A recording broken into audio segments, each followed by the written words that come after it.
We are gathered today in the presence of God to give thanks for the gift of marriage and to witness to Susan Ray. Love is patient, love is kind, and envies no one.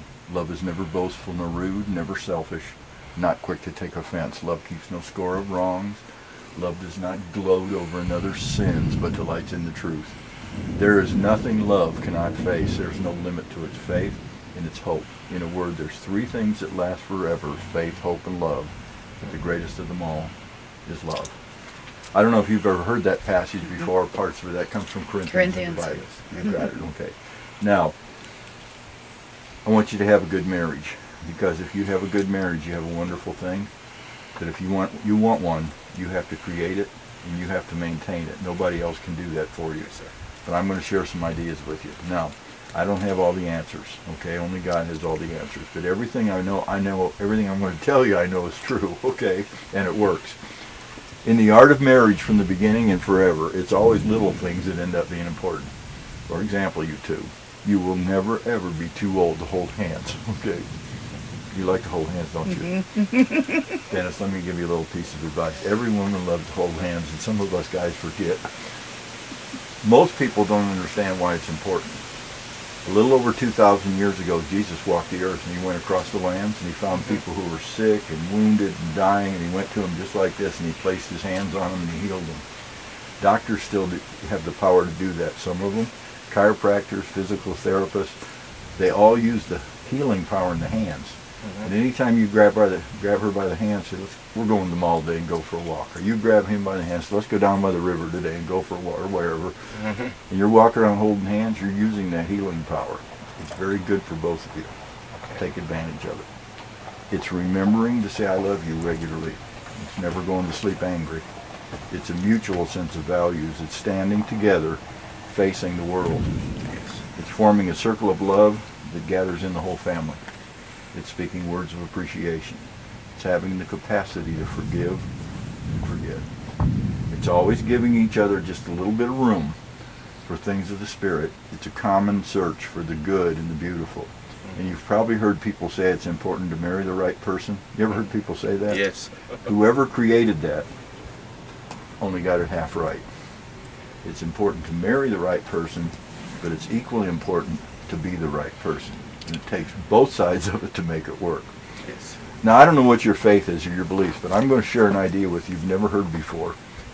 My daughter is always making fun of me, saying, Dad, you're retired from the church now and you have too much time on your hands and you sit around and think about stuff too much. But every week of the year, I spend a certain few minutes trying to think of some things that might be helpful for couples. And a few years ago, I came up with probably the best idea I've ever had. And I'm going to share it with you if you want to use it. A lot of couples find this very helpful. It's called the special minute. Here's what you do. Sometime each week, whenever you get a chance, take a quiet minute by yourself where you won't be bothered. No music, cell phones, noise, thunder. No, just quiet somewhere. Susan, sometime during the week, take a quiet minute, just by yourself. And during that minute, what you do is you ask yourself one simple question. And here's yours. How can I be a better husband? Okay. And here's yours. How can I be a better wife? You're there by yourself, you ask, and then you just be quiet, you listen. Here's what will happen. You want to be happy together, right? Yes, sir. Well, God wants you to be happy together too. Unlike me, he's got all the answers. He knows exactly what to tell you about something nice you ought to do for her you know she'll appreciate. He knows exactly what to tell you about something nice you ought to do for him. And over a period of time, all those nice little things that you think of during that minute with help that you do for each other, they're all designed to make your marriage stronger. Because, as I said at the beginning, in the art of marriage, it's always little things that end up being important. Sir. To turn and face each other. Please state your intent to enter into this union by expressing your vows to one another. Dennis, please repeat after me. I promise you, Susan. I promise you, Susan. Before family. Before family. To commit my love to you. To commit my love for you. To respect you as an individual. To respect you as an individual. To be with you through life's changes. To be with you through life changes. To nurture and strengthen. To nurture and strengthen. The love between us. The love between us. As long as we both shall live. As long as we both shall live. Thank you. Susan, I promise you, Dennis. I promise you, Dennis. Before family. Before family. To commit my love to you. To commit my love to you. To respect you as an individual. To respect you as an individual. To be with you through life's changes. To be with you through life's changes. to nurture and strengthen to nurture and strengthen the love between us, the love between us, as long as we both shall as live. long as we both shall live. Every couple, and it doesn't matter if they're young in their teens, if they're in their 20s or 40s or 60s or they're 80 years old, doesn't matter. Every couple at different times in life might need a little help or a little support from family or friends. And that's not a good or bad thing as much as that's just the way life is. Everybody might need a little help now and then. So you two are here witnessing this exchange of vows. Will both of you do everything you can to help these two have a happy, successful marriage? If so, say we will. We will. Thank you.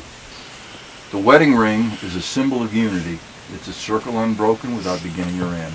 And today, Dennis and Susan give and receive these rings as demonstration of their vows to make their life one. To work at all times to create a love that is whole and unbroken, and to love each other without end. Please take hers and put that on her left ring finger and just repeat after me.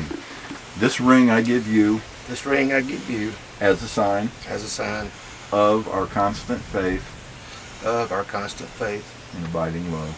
and abiding love. You can have her finish it if it's easier to finish it yourself.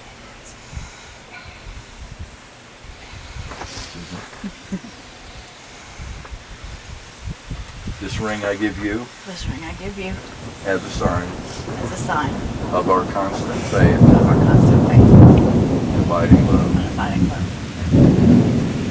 Dennis, do you take Susan to be your lawfully wedded wife? Please say, I do.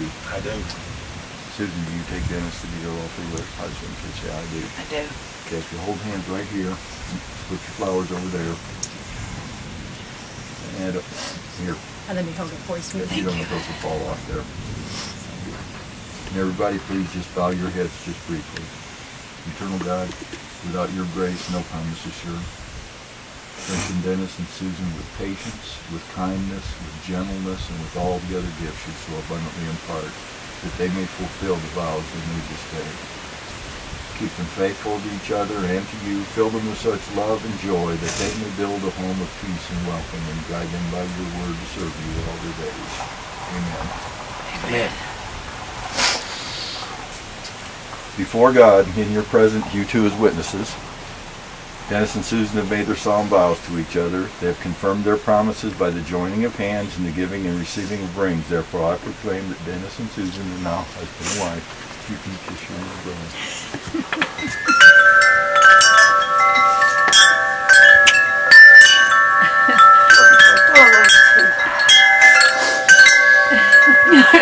Howard. Thank you. Thank you, sir. Congratulations.